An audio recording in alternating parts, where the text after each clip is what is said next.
Seja bem-vindo ao canal Templo em Nós.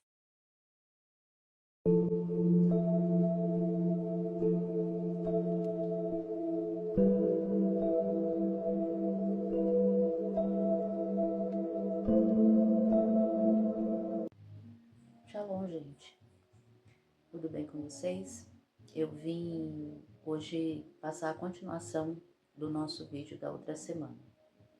A gente veio falar sobre Gênesis 15, que Deus disse à serpente: estabelecerei inimizade entre ti e a mulher, entre a tua semente e a sua semente.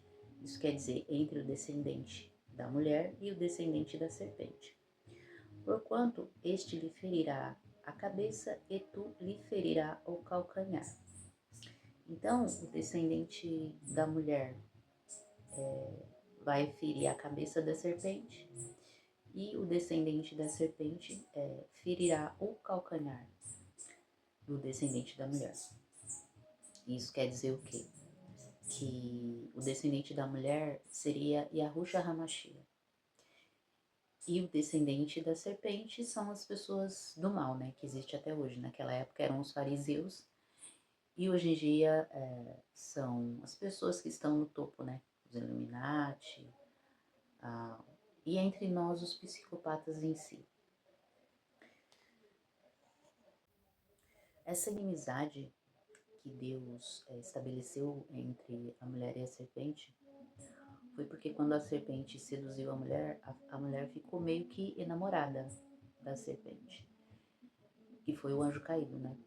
Então Deus estabeleceu inimizade entre os dois. Então a mulher não não quis mais saber da serpente, e sim do marido dela, que era o certo, né? Que é Adão, é o marido dela.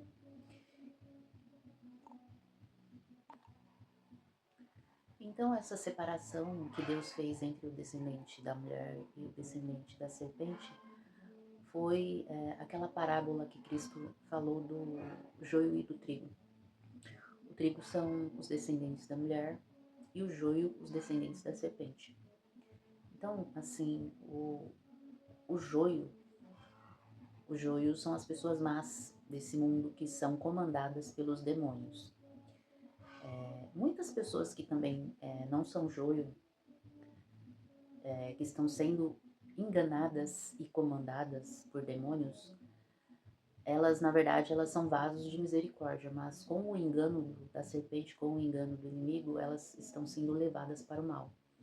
Exemplo, pessoas que usam drogas, muitas drogas, que ficam esquizofrênicas e começam a ver coisas, ouvir coisas, isso tudo é influência maligna, né? Influência do mal. Não quer dizer que essas pessoas sejam más, quer dizer que elas estão sendo influenciadas por entidades, porque está escrito que a nossa luta não é contra a carne, né? E contra principados e potestades, né?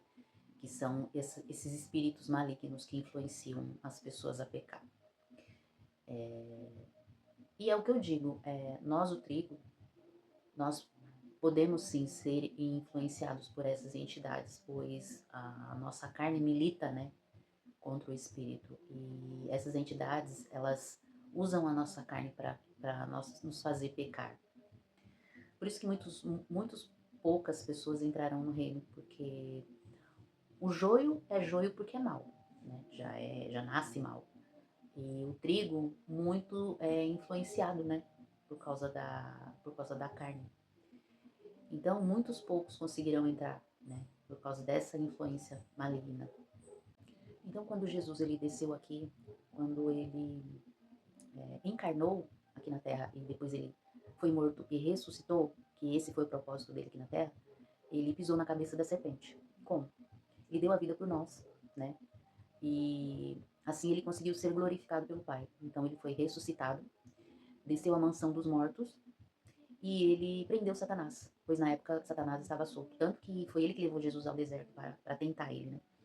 E depois, quando Cristo ressuscitou, Cristo prendeu Satanás. Aonde ele prendeu Satanás? Hoje em dia a ciência diz que existem planetas, né? E na verdade não são planetas, são estrelas errantes, né? Pois na Bíblia está escrito que não existem planetas, não tem planetas na Bíblia, e sim estrelas. Existe a Terra, o Sol, a Lua e as estrelas. E esses planetas que eles chamam de Saturno, Netuno, Júpiter, é tudo nome de anjo caído, que eles dizem que são os deuses, né, do Olimpo, ou sei lá do que, são todos anjos caídos. E esses anjos caídos estão todos presos nessas estrelas errantes. E Satanás está preso em Saturno. Por isso que esse nome Saturno é muito parecido com o nome Satanás. Porque Satanás ele foi preso nessa estrela, né? E agora no fim, quando vier a besta, né, que é o filho de Satanás, na verdade virá o filho dele, não ele, pois ele está preso até hoje. Então hoje a gente está numa batalha espiritual muito grande. Que batalha é essa? As pessoas do mal, principalmente as pessoas que estão no topo da pirâmide, por que eles estão no topo da pirâmide? Eles venderam a alma. Porque o que Satanás fez com Cristo no deserto? Ele não ofereceu o mundo para Cristo, do mesmo jeito ele ofereceu às pessoas que têm muito dinheiro, que é as pessoas que mandam, né? A mão escondida, que é quem manda no mundo. Então, essas pessoas venderam a alma para que pudessem estar onde estão hoje, no topo, né? E essas pessoas, elas fazem bruxarias, cometem rituais, é, elas usam de vários subterfúgios, né, para fazer essas bruxarias, essas coisas malignas, porque esses rituais malignos fazem com que entidades consigam se comunicar com eles, né? E essas entidades, como são demônios muito antigos, eles têm muita sabedoria e muita inteligência. Então eles ensinam a essas pessoas que são do mal como eles devem agir para eles estarem onde eles estão hoje. Então, essas pessoas, eles são funcionários do inimigo, né? E eles usam essas bruxarias, essas coisas como batalha espiritual contra o trigo, pois eles são o joio, né? E o trigo são as pessoas que servem a Deus, que buscam a Deus, que pregam a palavra de Deus. Então, essas pessoas que pregam a palavra, que buscam, que fazem o bem, elas são soldados de Deus. Por isso nós estamos na batalha espiritual. Do mesmo jeito que os anjos estão aqui por nós, pelas pessoas que são de Deus, os demônios também estão pelas pessoas que são deles, né?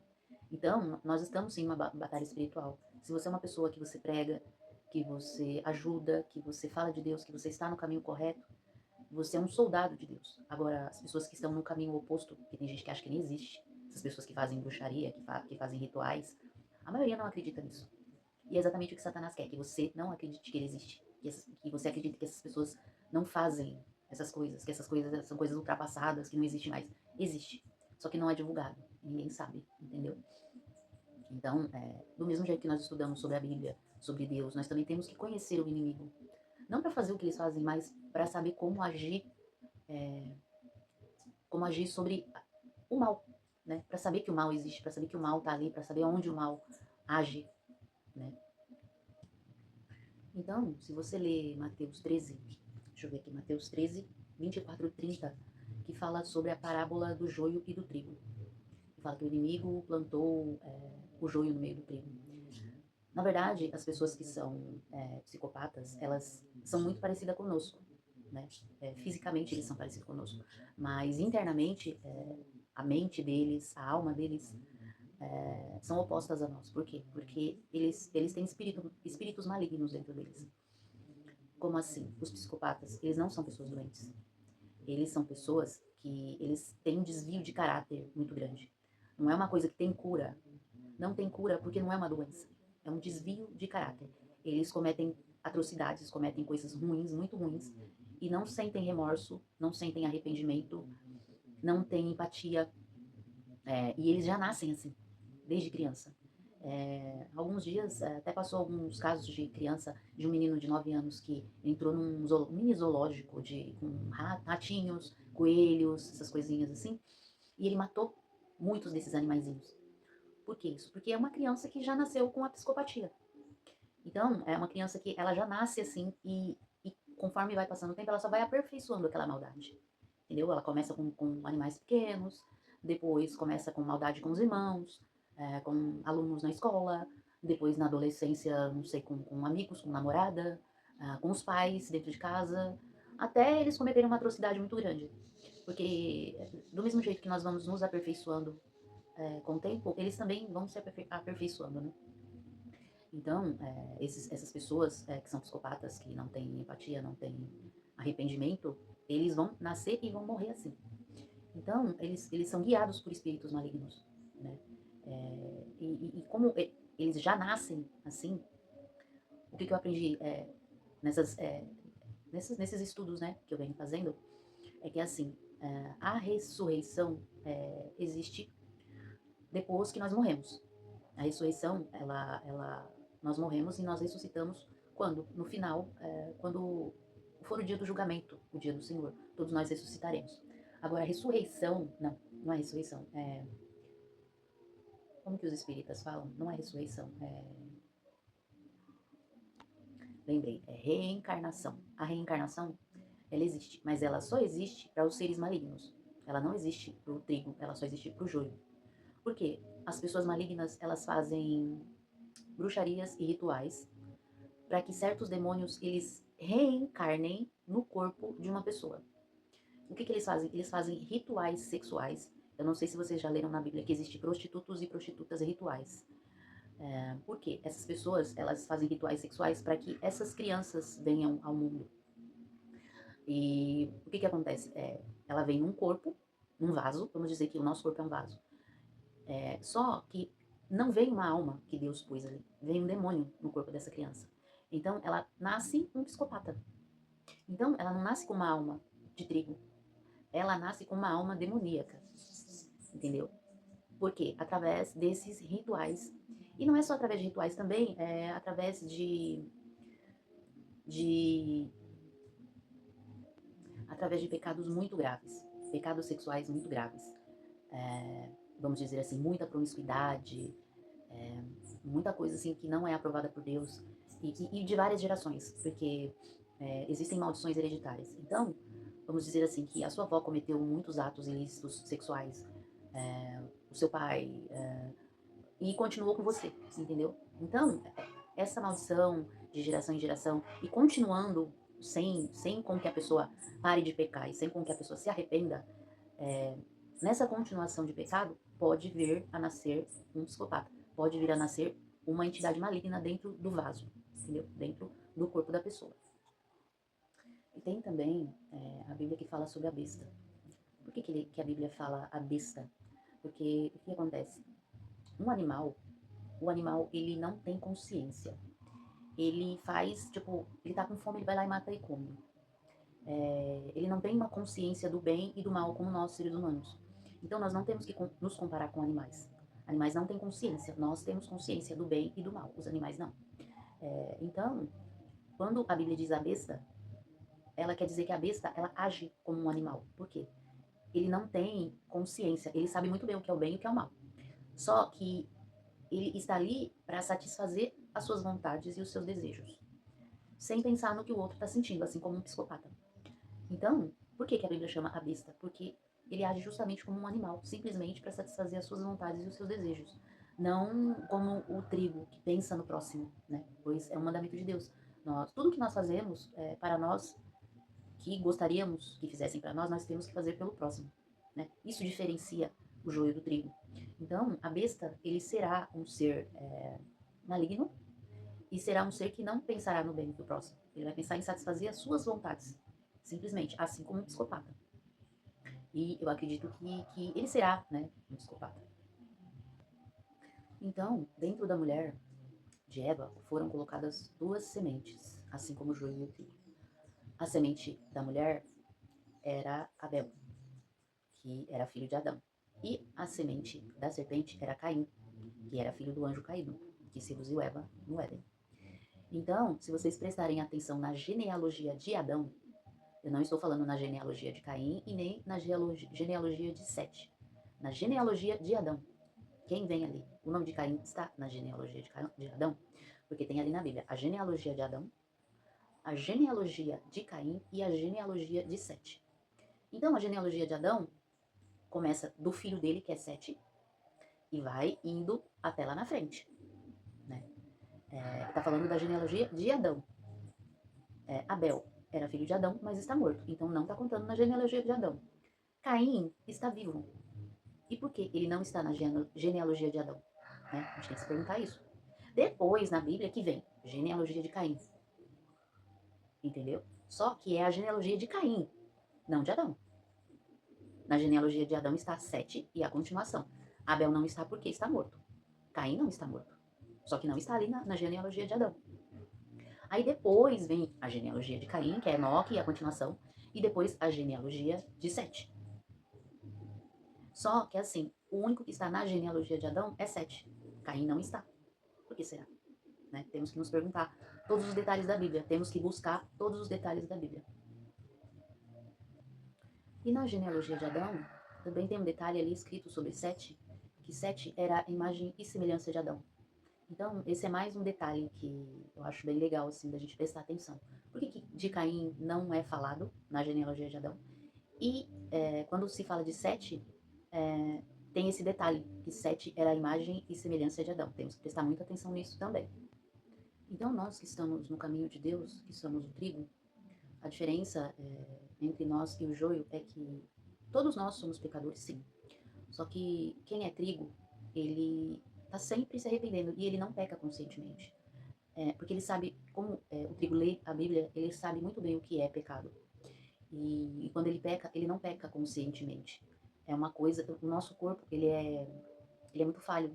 Então, nós pecamos inconscientemente. Às vezes a gente reclama de qualquer coisa e o reclamar é um tipo de pecado, né? Porque sempre existe alguém pior do que nós. Então, devemos agradecer e não reclamar, né? E às vezes a gente reclama e a gente fica, nossa, pequei, né? E aí a gente vai lá, se arrepende, tenta não pecar de novo, não errar, né?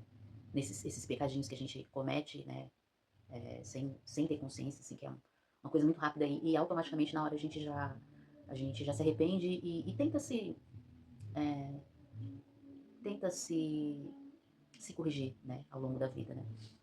Então, a gente sempre tem que voltar ao arrependimento, a gente sempre tem que voltar à santidade, porque a santidade é a continuação das suas boas obras, das coisas boas que a gente faz, né, ao longo da nossa vida.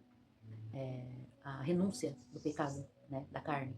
A gente tem que renunciar todos os dias os pecados, né, da carne.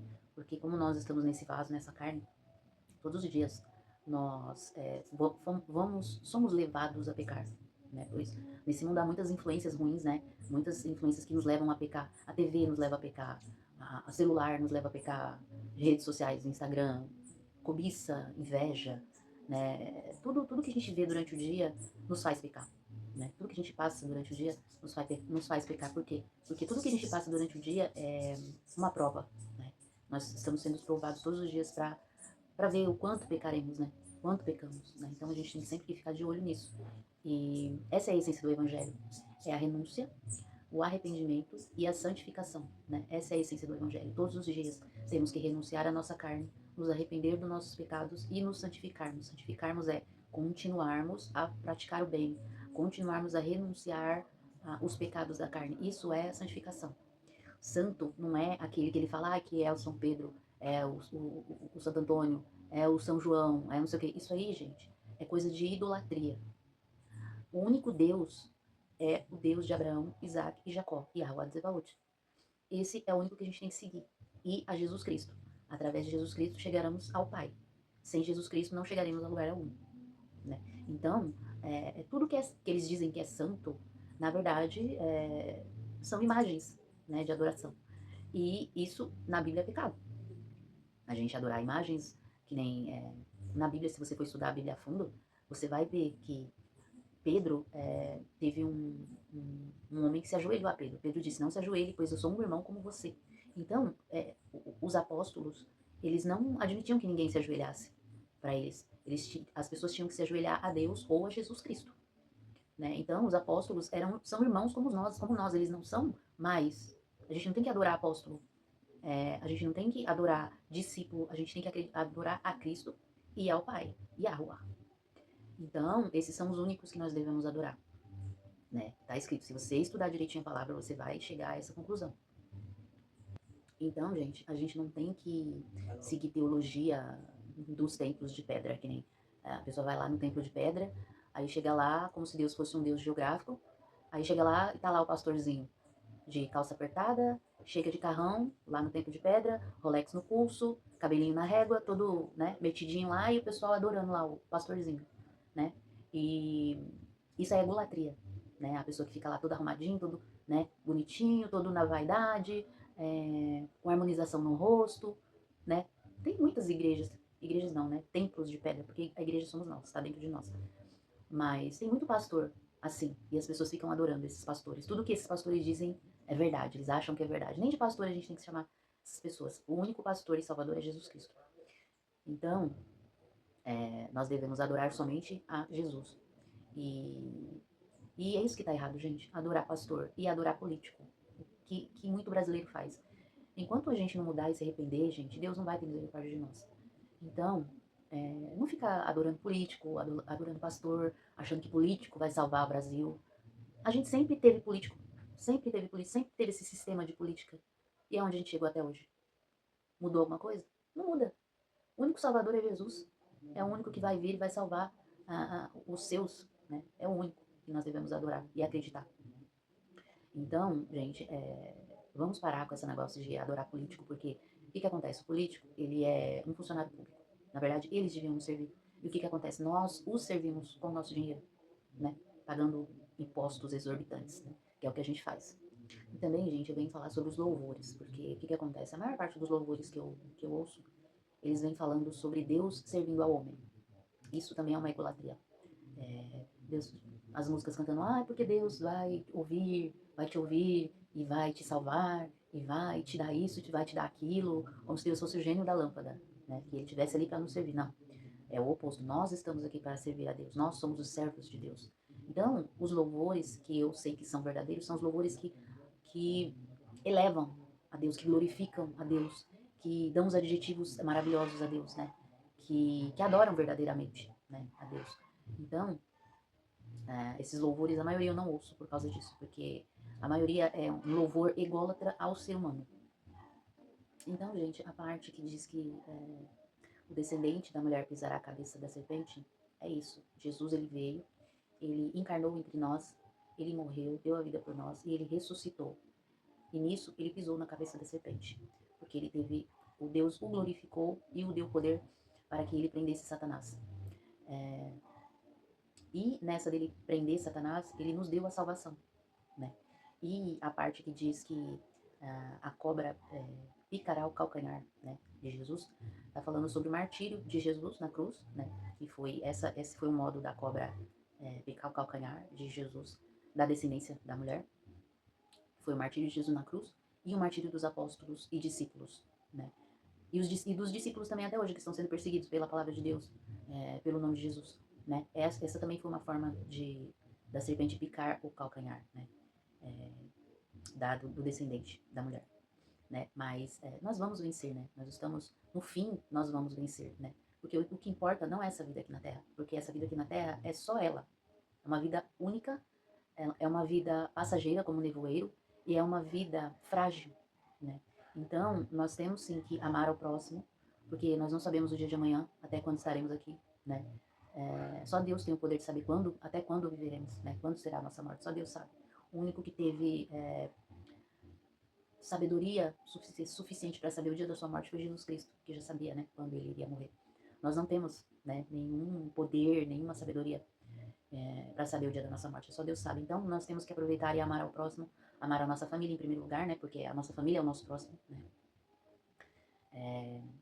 E temos que ter sabedoria suficiente para viver nos mandamentos do Pai, para viver em Jesus Cristo, pois só Ele é o caminho, a verdade e a vida, e sermos perseverantes até o fim, né?